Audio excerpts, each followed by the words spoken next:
J'ai besoin d'aide pour lancer le diaporama. Je n'ai pas l'habitude des... Il y est parfait. Donc, bonjour. Merci de continuer à m'inviter. Vous savez que j'ai une affection particulière pour la Smurnep qui a été créée en 1999. Et je vous transmets les salutations du professeur Sall aussi, vous savez, qui est un grand ami du Maroc. Alors, la Smurnep fonctionne bien grâce à son président. Vous voyez, j'avais ma cravate. Et puis, il m'a interdit de la mettre. Donc, elle est dans ma poche. Et puis, vous avez ici un président et un vice-président qui, quelles que soient les circonstances, travaillent toujours pour la Smurnep, mais la femme est l'avenir de l'homme et le président sait s'entourer pour avoir de bons conseils. Le retour du harem. Ça, je ne l'ai pas dit. Alors, voilà le plan que je vais suivre, quelques généralités, un rappel de définition, et je m'appuierai sur l'exposé fait hier par notre collègue Étienne Javouet, quelques mots de physiopathologie, diagnostic différentiel et de traitement. La mortalité par infection néonatale ou par choc septique ou par sepsis est extrêmement importante, mais quand on regarde la littérature, j'ai fait une revue aussi exhaustive que possible, il y a quand même très très peu de données sur le choc septique néonatal. Et je rappelle un travail qui a été présenté il y a déjà plus de 10 ans par notre équipe. Donc, qu'est-ce que le syndrome de réponse inflammatoire systémique, le fameux SIS? Il faut qu'il y ait un certain nombre de signes, en particulier deux sont obligatoires, soit la température anormale, la fièvre, ou une hypothermie inférieure à 36, et un nombre anormal de globules blancs, donc soit une leucopénie, c'est-à-dire une leucocytose plus de 25 gigas par litre, ou une leucopénie inférieure à 5 gigas par litre, et puis tous les autres signes que l'on peut avoir, tachycardie, tachypnée, apnée, baisse de l'état général, etc.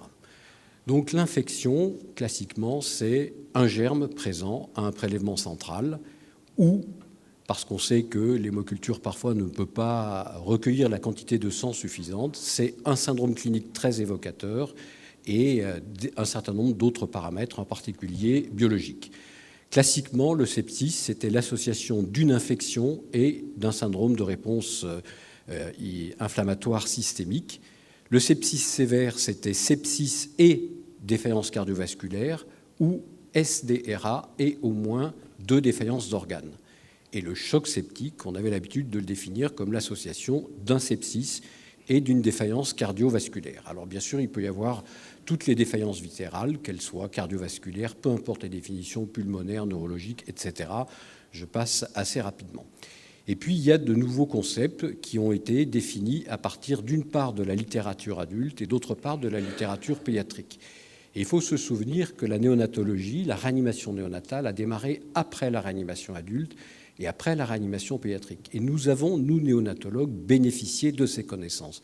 Mais nous savons aussi que ce qui s'applique à l'adulte et à l'enfant n'est pas forcément applicable au nouveau-né et en particulier au nouveau-né prématuré. Et donc je vous donne ici les nouveaux concepts qui proviennent de nos collègues adultes et réanimateurs pédiatres. Donc le sepsis est une défaillance d'organes due à une dérégulation de la réponse de l'hôte à une infection suspectée. Et le choc septique correspond à un sous-groupe de patients avec une défaillance circulatoire et une dysfonction métabolique, comme on peut l'apprécier par un taux de lactate supérieur à 2 millimoles par litre. Mais là, attention, le lactate est très utilisé en réanimation adulte, très utilisé en réanimation pédiatrique et par mode est très utilisé en réanimation néonatale. Mais regardons la littérature, il n'y a aucun article scientifique, à la date d'aujourd'hui, qui montre que le taux de lactate chez le nouveau-né, en particulier chez le prématuré, a une valeur pronostique ou une aide thérapeutique supérieure à, par exemple, l'association pH et PCO2. Ça ne veut pas dire qu'il ne faut pas faire des lactates chez le nouveau-né, mais ça veut dire qu'on ne sait pas trop quelles sont les valeurs, d'autant plus que le métabolisme du lactate en période néonatale, en particulier chez le prématuré, n'est pas le même, et que le cerveau a besoin de lactate.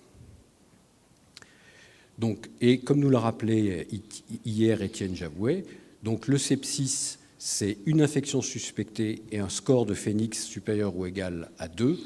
Et le choc septique, c'est le sepsis et au moins un facteur cardiovasculaire, qu'il s'agisse soit d'une hypotension, soit du recours à un traitement vasopresseur, soit un taux de lactate supérieur à 5 millimoles par litre. Et ça, c'est en réanimation pédiatrique.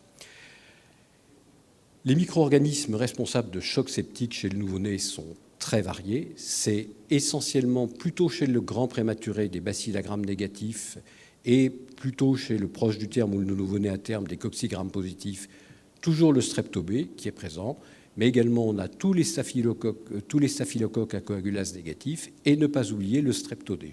Je ne parle quasiment pas de la listeria qui est devenue vraiment exceptionnelle. Et puis, bien sûr, on peut avoir des tableaux de chocs septiques dus à des levures, en particulier chez l'extrême prématuré, et dus à des virus, comme cela a été rappelé hier. Ces deux diapositives m'ont été fournies par Laurent Sorme, qui nous rappelle la physiopathologie du choc et toujours la balance entre les besoins en oxygène, l'apport d'oxygène qui est nécessaire pour avoir une consommation d'oxygène qui soit satisfaisante. Et donc, il y a un déséquilibre entre la demande et l'apport. Donc, en situation normale, l'apport est toujours supérieur à la demande. Et lorsqu'il y a un état de choc, eh bien, c'est l'inverse. Il y a un problème de libération, d'apport d'oxygène. Et donc, à ce moment-là, l'organisme n'arrive plus à faire face pour différentes raisons. Et n'oublions pas que le globule rouge est un transporteur d'oxygène. On connaît maintenant parfaitement les différents mécanismes moléculaires et cellulaires. Je ne vais pas les détailler ici parce que d'une part, je ne suis pas un spécialiste de l'immunologie et j'ai vu qu'il y avait dans l'assistante un grand spécialiste lyonnais de l'immunologie et donc je ne voudrais pas dire de bêtises devant le professeur Belot. Et donc, on a mis en évidence un certain nombre d'éléments. Donc, je ne sais pas si ça passe beaucoup sur cette diapositive, mais on a des phénomènes de stimulation, des réactions simultaires multiples, des productions de cytokines pro-inflammatoires, de cytokines anti-inflammatoires, d'activation des macrophages, des cellules dendritiques. On en arrive à des lésions de l'endothélium et à ce moment-là, on a d'autres cascades qui se mettent en place. Donc, peu importe les détails, c'est très bien connu, ces mécanismes sont très bien élucidés actuellement. Les défaillances viscérales qui peuvent compliquer la survenue d'un choc. Donc, on a un aspect cardiovasculaire et on sait que les cardiomyocytes sont très sensibles à un certain nombre de choses et finalement on aboutit à une diminution de la contractilité et du volume d'éjection systolique et une des particularités du nouveau-né et du prématuré, c'est le retour très rapide ou la réapparition d'une hypertension artérielle pulmonaire qui va modifier l'utilisation des médicaments vasopresseurs que l'on peut utiliser. L'hypotension, elle est due à la fois à la vasoplégie, aux modifications des résistances vasculaires périphériques, mais également à la dysfonction myocardique. Et puis, on peut avoir aussi une augmentation des résistances vasculaires systémiques avec une tachycardie, une pression artérielle qui est normale, ou on peut avoir au contraire une vasodilatation avec une hypotension mais une perfusion normale, ou on peut avoir une vasoconstriction avec une hypotension et une perfusion réduite.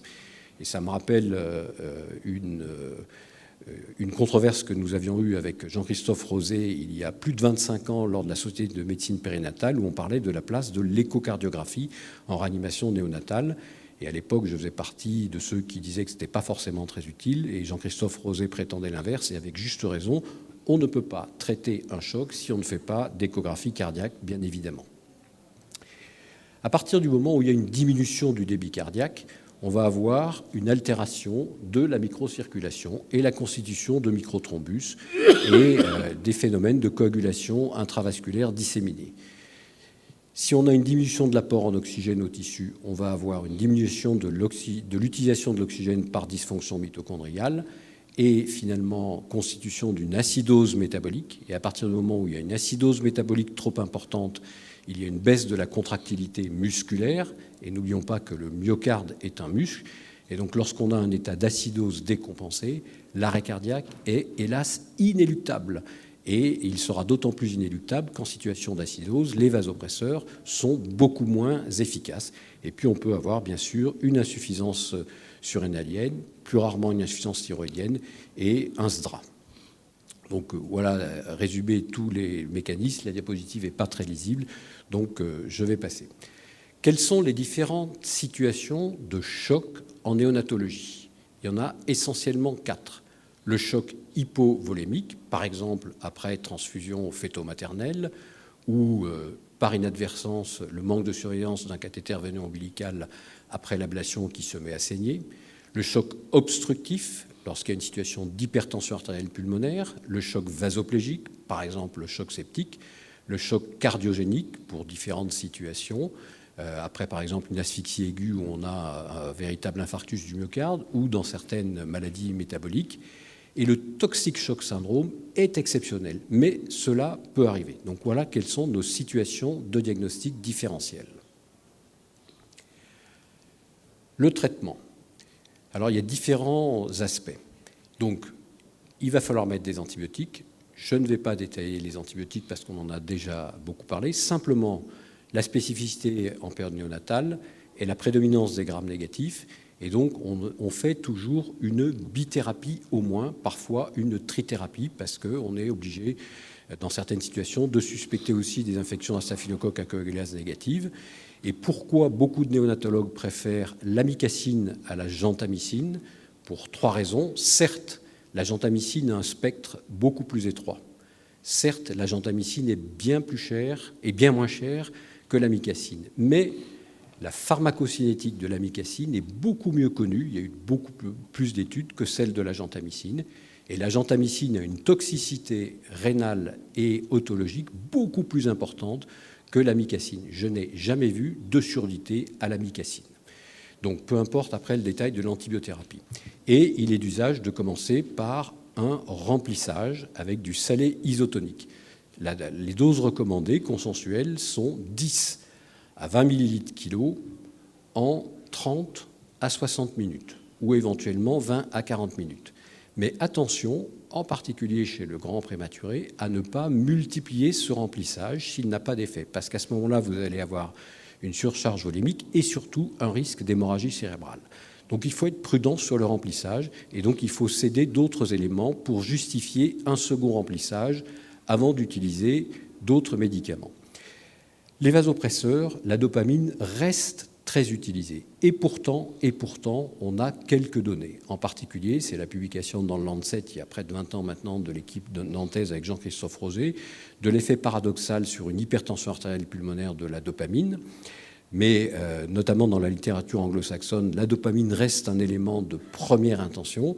Mais de plus en plus, on utilise la noradrénaline à des doses de 0,05 à 0,3, voire plus, microgrammes par kilo par minute, ou l'adrénaline. Et comme le disait aussi hier Étienne Javouet, peu importe le médicament que vous utilisez, il n'y a pas d'études scientifiques qui démontrent la supériorité de l'un par rapport à l'autre.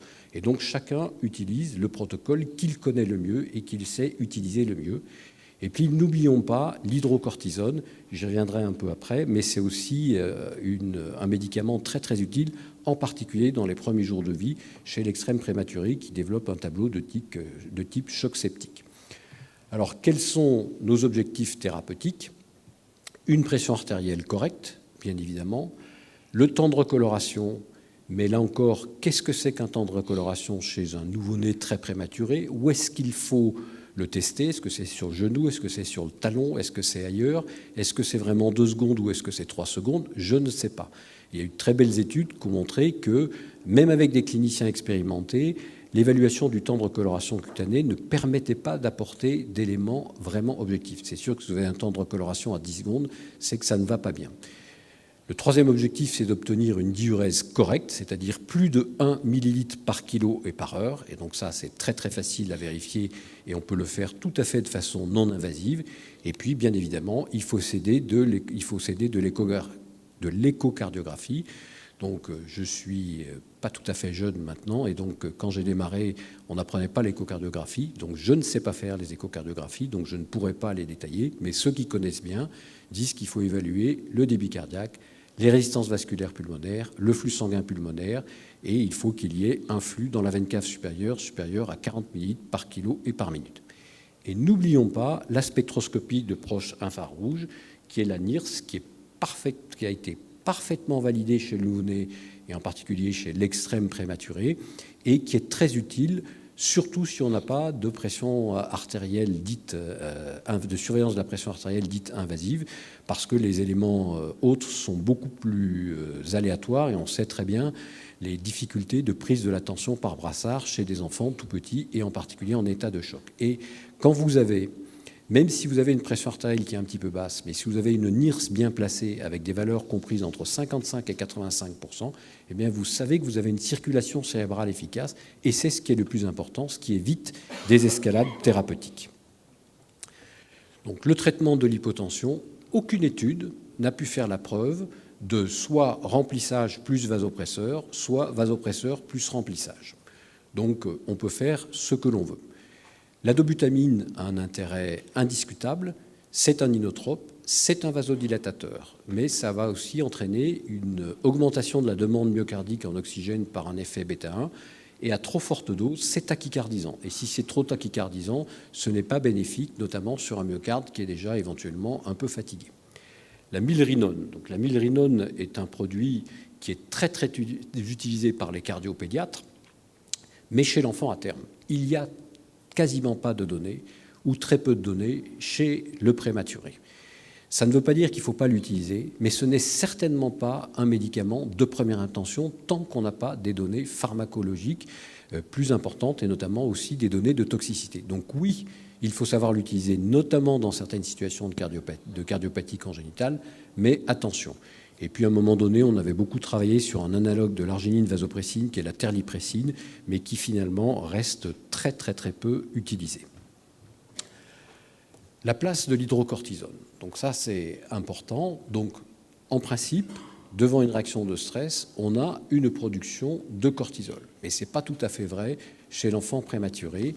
Et l'intérêt de l'hydrocortisone est qu'elle va augmenter la sensibilité du système cardiovasculaire aux catécholamines, elle va augmenter la contractilité, le volume d'éjection systolique, les résistances vasculaires systémiques et finalement la diurèse. Et en pratique courante, mais ça c'est de la pratique courante, c'est pas validé par des études scientifiques, c'est que toutes les situations d'impasse thérapeutique, de choc septique, où on a déjà utilisé de fortes doses d'amine, on rajoute de l'hydrocortisone et dans beaucoup de cas, on voit s'améliorer la situation, ce qui permet de diminuer le recours aux amines. Petite précision, il faut à tout prix éviter l'association noradrénaline-dopamine, surtout à des doses de dopamine de plus de 10 microgrammes par kilo par minute, parce qu'on a deux vasoconstricteurs périphériques puissants et c'est dangereux pour les circulations rénales et mésentériques. Bien évidemment, il faut traiter, comme toujours, tout le reste. Il faut une assistance respiratoire, donc peu importe le détail. N'oublions pas un taux d'hémoglobine correct, parce que c'est l'hémoglobine qui transporte l'oxygène, des apports caloriques, l'équilibre glycémique, éviter aussi bien chez le prématuré l'hypoglycémie que l'hyperglycémie, un équilibre phosphocalcique, surveiller la fonction rénale et la fonction hépatique. Et puis, il y a toutes les interventions immunologiques. Donc, ce n'est pas parce qu'un enfant est en état de choc qu'il ne faut pas l'alimenter. Et si on l'alimente, c'est uniquement avec du lait maternel. Les antibiotiques, il en faut, mais pas n'importe comment. Bon, peu importe sur les probiotiques. Donc, pour terminer, le pronostic du choc septique reste extrêmement sévère, puisque c'est au moins 50% de décès et de séquelles. Et donc, c'est toute la finesse de la surveillance que l'on fait de ces nouveau-nés, c'est d'être suffisamment précoce dans le diagnostic et le traitement pour ne pas courir derrière une infection qui s'est déclarée, parce que souvent, on est trop tard. On attend beaucoup des approches nouvelles sur les immunomodulateurs, les traitements que l'on pourrait proposer, l'intérêt des approches génomiques et protéonomiques. J'en ai fini. Ashkurakum ala thiqatikum wa ala sadiqatikum.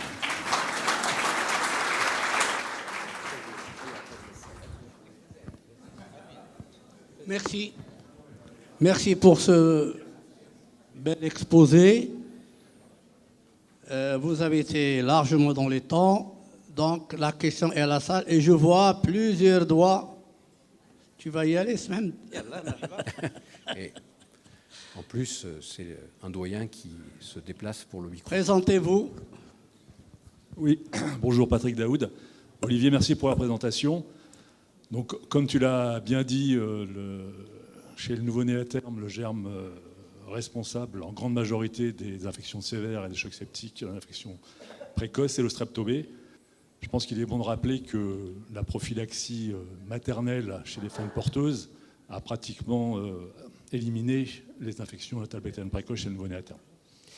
Alors, effectivement, donc, quand on regarde, par exemple, la situation en France, les infections néonatales bactériennes précoces sont devenues très, très rares. Ce n'est pas tout à fait le cas dans tous les pays. Après, le dépistage systématique du strep-to-B a transformé les choses. Donc, on a à peu près le même âge, Patrick. Donc, nous, on a tous vu mourir des enfants en quelques heures de strep-to-B. C'est maintenant exceptionnel. Mais ça existe toujours. Il y a, malgré tout, toujours du streptocoque B. Mais c'est devenu très, très rare. Et après, chaque service a son écologie microbienne. Et donc, c'est en fonction de l'écologie microbienne que nous connaissons dans nos services que nous allons ajuster notre antibiothérapie probabiliste. Donc, ce qui est vrai à un endroit n'est pas vrai à un autre endroit. Donc, c'est la raison pour laquelle je ne fais aucune recommandation d'antibiothérapie probabiliste. Il faut juste savoir ce que l'on veut traiter. Comme le disait Robert tout à l'heure, quel germe je veux essayer de combattre. Merci Olivier pour cet excellent exposé. Alors, il y a quelques équipes américaines qui, une fois par semaine, donnent des immunoglobulines. Est-ce que tu as une idée sur l'efficacité de ce protocole ? Et je profite d'avoir le micro pour vous dire que Olivier, c'est pas une phrase qu'il a fait par hasard, il parle arabe. Voilà. Il était en Égypte et il a appris l'arabe. Alors, les immunoglobulines, c'est un problème ancien qui est récurrent. Sauf erreur de ma part, je ne connais pas d'études scientifiques qui ait montré une efficacité vraiment importante. Alors, ça ne veut pas dire qu'il ne faut pas le faire, mais il n'y a quand même pas de données majeures par rapport à ça. Bonjour, merci pour votre présentation. Ma question est la suivante. Par rapport aux probiotiques que vous utilisez, lesquels et à quelle dose dans le choc septique? Et la deuxième question, par rapport aux articles, l'hydrocortisone est utilisée à 100 mg m² jour. Et vous nous dites une dose d'1 mg kilo, c'est 1 mg kilo par jour. Et par rapport à quelle durée? Merci. Alors, donc, les probiotiques, je ne les utilise pas. Donc, comme ça me facilite la réponse. Je mettais ça dans les thérapeutiques possibles. Donc, pour l'instant, il n'y a pas... Pardon ? Et en plus, il faut se méfier, puisque une des raisons de la non-généralisation de l'utilisation des probiotiques est l'inquiétude par rapport à des chocs septiques. Donc, prudence, mais peut-être que ça pourra changer. Après, les doses d'hydrocortisone, c'est extrêmement controversé. On trouve au moins 2 ou 3 posologies recommandées, donc peu importe. Après, la durée du traitement, je pense qu'il ne faut pas non plus des traitements trop longs. Si on l'utilise, c'est au moins 3 jours. Et si vous l'utilisez 3 jours, il n'y a pas besoin d'avoir des décroissances très rapides. Donc, on peut faire des traitements quasiment instantanés, 3 jours, et puis arrêter rapidement.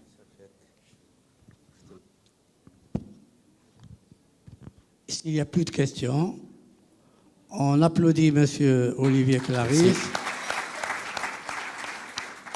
Qu'est-ce que vous allez répondre en arabe quand on vous applaudit? Shukran jazilan ya sadiqi.